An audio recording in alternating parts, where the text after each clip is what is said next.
दोस्तों नमस्कार। कैसे हैं आप सभी? उम्मीद करता हूँ आप सभी अच्छे होंगे। दोस्तों अगर आप क्लास 10th में पढ़ते हैं तो इस तरह का प्रश्न एग्जाम में 100% आता है, वो भी 4 नंबर का।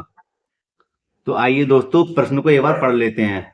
मेरे प्यारे दोस्तों, प्रश्न को पढ़ने से पहले मेरा आपसे निवेदन है, अगर आपके लिए वीडियो अच्छी लगती है तो लाइक करना। जो छात्र चैनल पर नए हैं चैनल को जरूर सब्सक्राइब करें तथा बेल आइकन को प्रेस करें, जिससे आने वाली वीडियो को नोटिफिकेशन समय समय पर मिलता रहे।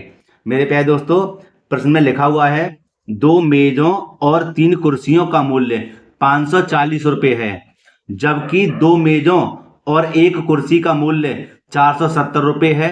तो एक मेज और एक कुर्सी का मूल्य ज्ञात कीजिए। मेरे प्यारे दोस्तों, इस तरह का प्रश्न आपके लिए एग्जाम में जरूर मिलेगा। तो आइए यह प्रश्न कैसे हल होता है इसको हम समझाते हैं। देखिए, यहां लिख देंगे सबसे पहले हल। और जब मेज और कुर्सी की बात चल रही है तो मैं सबसे पहले लिखूंगा माना एक मेज का मूल्य। ठीक है, यहां लिख देते हैं माना एक मेज का मूल्य, मान लेते हैं 100 रुपया है। कितने हैं? 100 रुपये। तो जब एक मेज का मूल्य 100 रुपये है तो दो मेज का कितना हो जाएगा?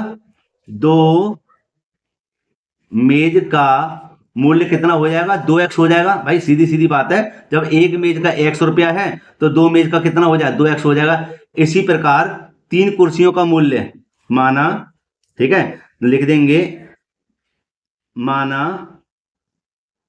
एक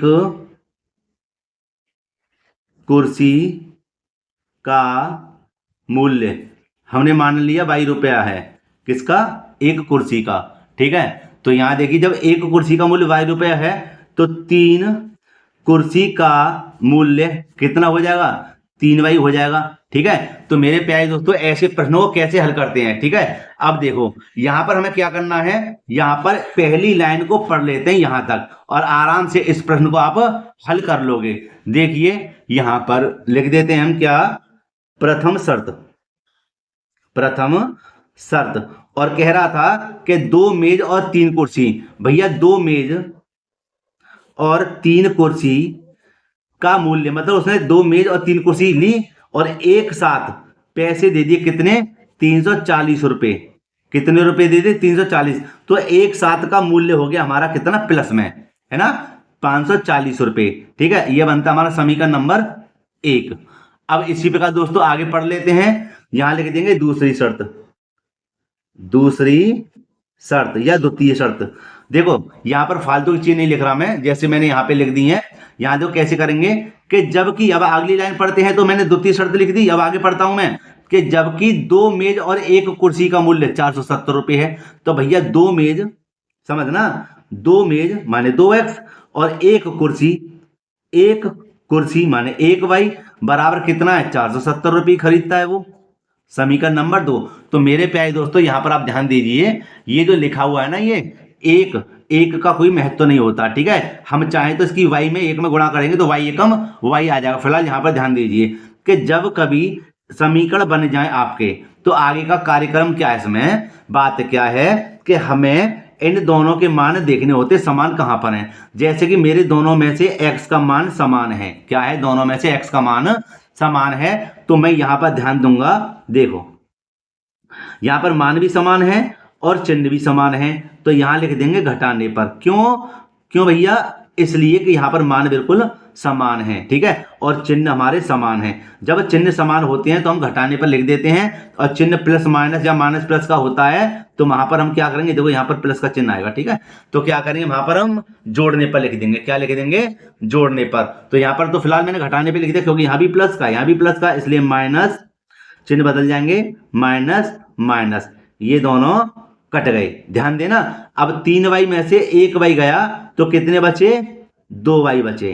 ठीक है, अब यहां पर देख लेते हैं कि 540 में से 470 हटाएंगे तो देखो 0, यहां पर ढाई ले लेंगे, 14, 14 में से 7 गए तो 7 बचे। ठीक है, यहां 4 में से 4 गए, 0, 0 लिखेंगे नहीं। ठीक है जी, y बराबर 70/2, 70/2, और 2 का भाग लाएंगे 70 में, कितनी बार जाएगा? 35 बार। तो y बराबर कितना हो जाएगा? 35 रुपये। कितना हो जाएगा? 35 रुपये हो जाएगा। अब हम y मतलब y क्या है हमारा, y है हमारे पास क्या, कुर्सी। तो कुर्सी का मूल्य हमारा कितना हो गया, 35 रुपये। लेकिन अभी हमें एक मेज का मूल्य और निकालना है, तो यहां पर हम लिख देते हैं क्या कि y का मान समीकरण 1 में रखने पर, आप समीकरण 1 या समीकरण नंबर 2 जो आपकी इच्छा हो उसमें उसका मान रख सकते हैं। मैं तो समीकरण नंबर 1 में इसका मान रख रहा हूं, किसका, y का। तो आइए दोस्तों इसको दूसरे पेज पर हल कर लेते हैं। तो दोस्तों मैंने यहाँ पर जो लिखा हुआ है y का मान समीकरण नंबर 1 में रखने पर, तो मैंने समीकरण नंबर 1 यहाँ पर मैंने इस पेज पर लिख दिया है, ठीक है। और y का मान यहाँ पर क्या निकला था, 35 निकला था। तो यहाँ हम लिख देंगे कितना कि 2x को ज्यों का त्यों प्लस 3 गुणा y के स्थान पे लिख देंगे 35 बराबर 540। अब देखिए 2x प्लस के 3 की इधर गुणा कर देंगे, 3 पंजे 15, हासिल लगा 1, 3 3 और 1 10, मतलब 35 दिया कितने हो गए 105 बराबर 540। अब 2x बराबर 540 ये रे संख्या को इधर भेज दीजिए, हो जाएंगे माइनस के कितने 105। 2x बराबर देखो अब 540 में से 105 को घटाते हैं तो यहाँ ढाई ले लेते, कितने हो गए 10, 10 में से 5 गए तो कितने बच्चे 5। जब 1 इधर गया तो 3, 3 में से 0 घटाएंगे 3 ही आएगा, और यहाँ कितना बचा 5 का 5 ही रहेगा। अब 5 में से 1 गया तो कितने बचे 4 बचे, ठीक है।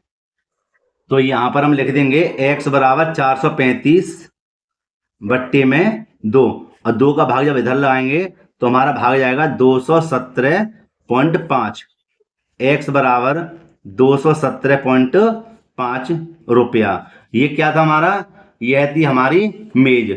ये हमारी क्या थी, ये हमारी मेज का मूल्य है। यहाँ पर देख लेते हैं, देखो एक बार दोबारा कि यहाँ पर है हमारे क्या, ये तो मेज का मूल्य निकला है x बराबर कितना 217.5 रुपये, और कुर्सी का मूल्य क्या निकला था हमारे पास, कुर्सी का मूल्य था कितना 35 रुपये, ठीक है दोस्तों। तो यही हमारा आंसर है। तो दोस्तों उम्मीद करता हूं यह प्रश्न आपके अच्छे से समझ में आ गया होगा, और ऐसा प्रश्न एग्जाम में आपको देखने के लिए जरूर मिलेगा, खाली संख्याएं चेंज हो जाती हैं। तो दोस्तों अगर वीडियो अच्छी लगी हो तो लाइक करना, और जो छात्र चैनल पर नए हैं चैनल को जरूर सब्सक्राइब करें। मिलते हैं इसी प्रकार एक और वीडियो में। जय हिंद।